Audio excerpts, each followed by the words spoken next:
কোরবানির পশু ক্রয় করার ক্ষেত্রে হাসিল না দিলে কোরবানি হবে কিনা? হাসিল না দিলে কোরবানি হবে। হাসিল না দিলে 100% আপনার কোরবানি হবে। হাসিলের সাথে কোরবানি হওয়া না হওয়ার সাথে কোনো সম্পর্ক নাই, কোনো সম্পর্ক নাই।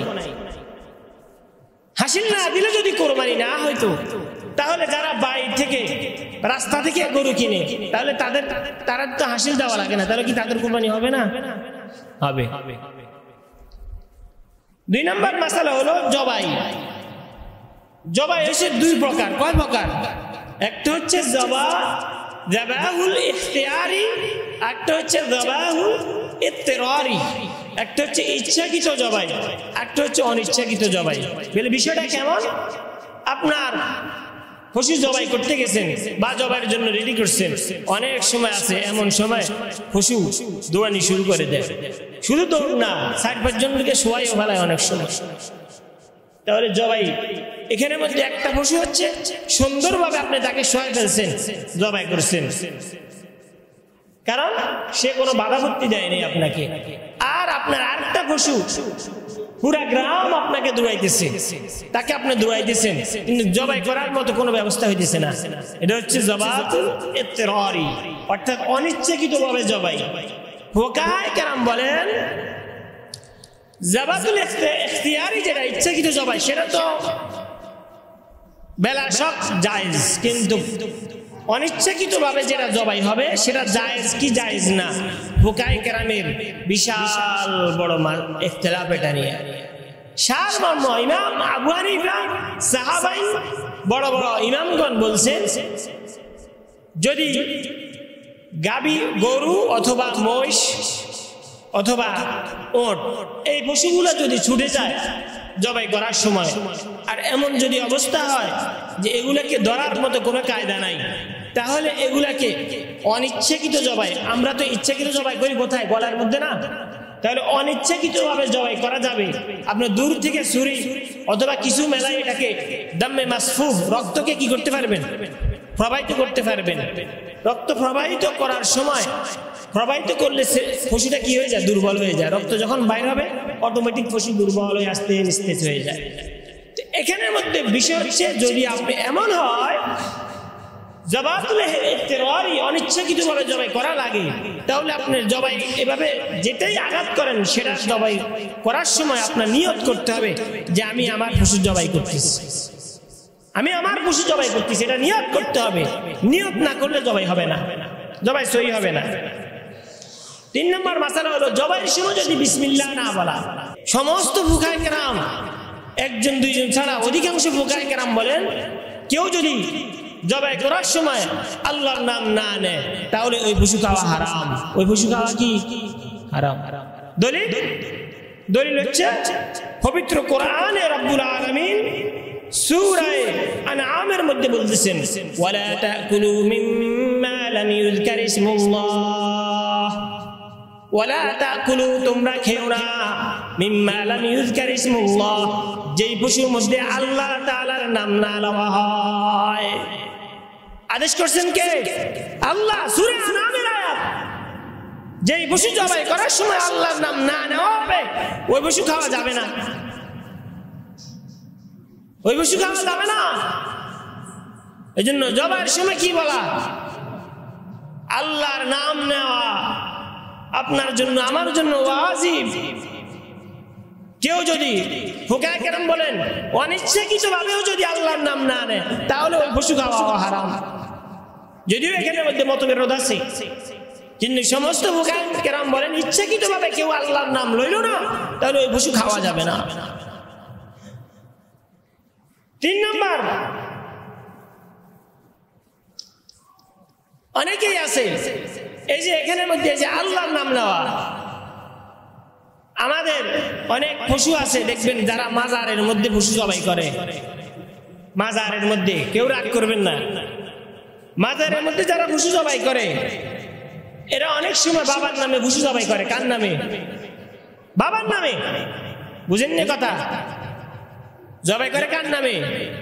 যেমন এরা যখন জবাই করে তখন বলে ইয়া খাজা বাবা, ইয়া গাউসুল আজম, এই কথা বলে জবাই করে। এই কথা বলে যদি কেউ জবাই করে কোনো পশু, তাহলে ওই পশুর গোশত খাওয়া হারাম। ওই পশুর গোশত খাওয়া কি হারাম। কারণ কি? কারণ হচ্ছে রব্বুল আলামিন পবিত্র কোরআনের সূরা নাহলের 115 নম্বর আয়াতে বলতেছেন, ইন্নামা হাররামা আলাইকুমুল মাইতাতা ওয়াদ-দামা ওয়া লাহমাল খিনজিরি ওয়া মা উহিল্লা বিহি লিগায়রিল্লাহ।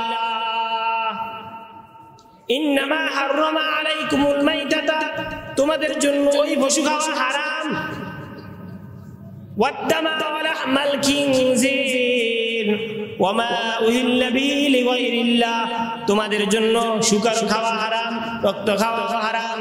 ওয়া মা উহিল্লা বিহি লিগায়রিল্লাহ, এবং যে পশুর মধ্যে আল্লাহর নাম না নিয়ে অন্য কারো নাম নেওয়া হয় সেই পশু খাওয়াও হারাম। সেই পশু খাওয়া কি হারাম। আরে এমনকি আল্লাহর বন্ধু আল্লাহর হাবিব জনাবে মুহাম্মদুর রাসূলুল্লাহ সাল্লাল্লাহু আলাইহি সাল্লামের নামেও যদি কেউ পশু জবাই করে সেই পশু খাওয়াও হারাম। সেই পশু খাওয়াও হারাম।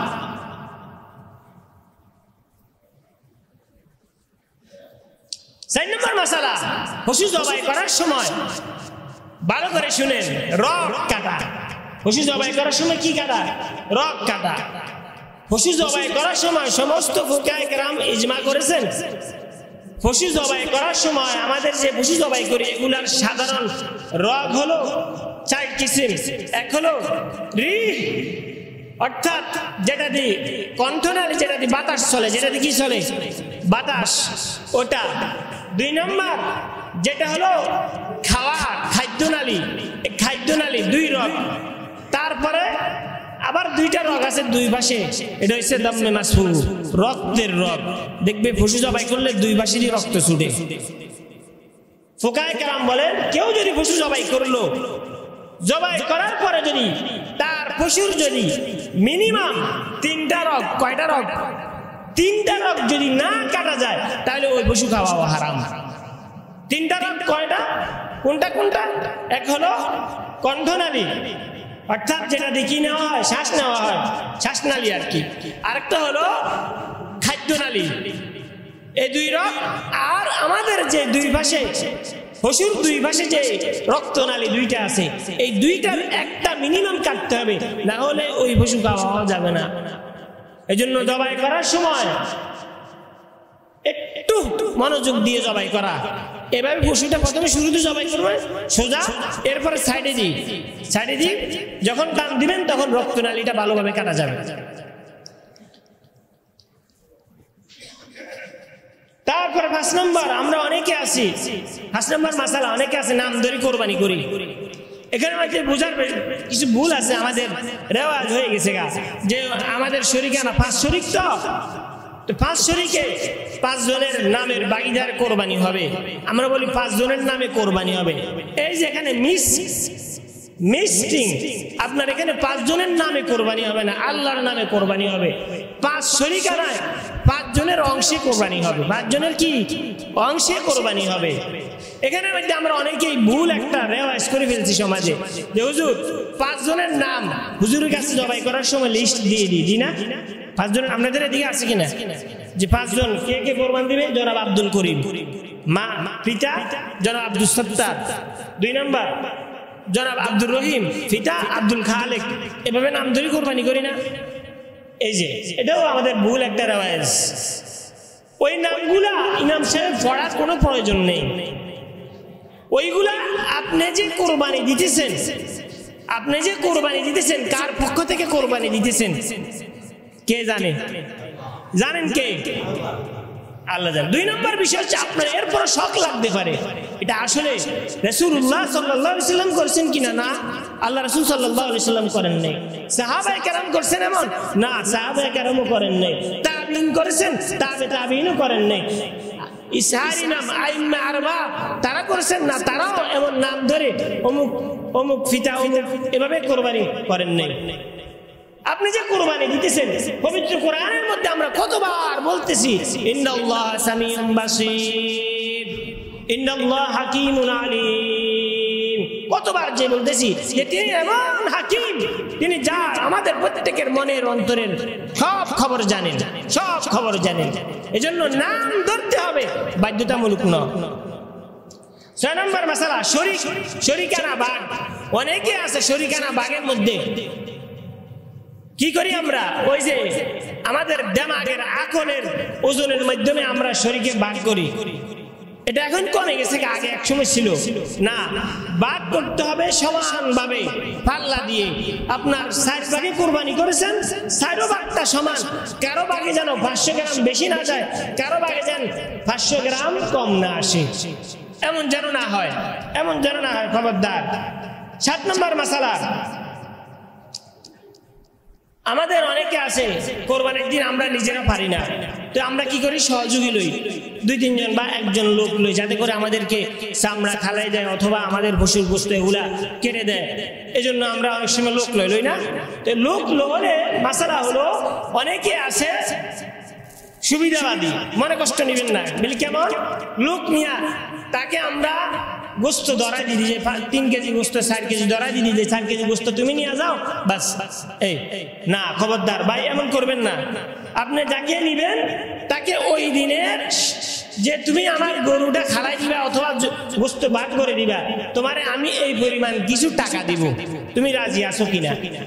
আর যদি আপনার যে এমন হয় যে টাকা দেওয়ার পরে আপনার যদি কিছু গোস্ত তাকে দিতে মন চায়, দিতে পারবেন, কোনো সমস্যা নাই। কিন্তু এমন করা যাবে না যে গোস্ত দিয়ে সারা দিচ্ছেন তাকে মজুরি দেন নাই, এমন করা জায়েজ নাই। তারপরে 8 নম্বর মাসালা হলো গোস্ত বন্টন করা। যে গোস্ত বন্টনটা কিভাবে করব, কয় ভাগে করব, ভালো করে শুনেন। গোস্ত বন্টন আমরা অনেকেই কি করি, 3 ভাগ করি। 3 ভাগ করি কি, নিজের 1 ভাগ, আত্মীয় স্বজন গরিব যারা আছে তাদের জন্য 1 ভাগ, আবার মিসকিন যারা আছে তাদের জন্য 1 ভাগ।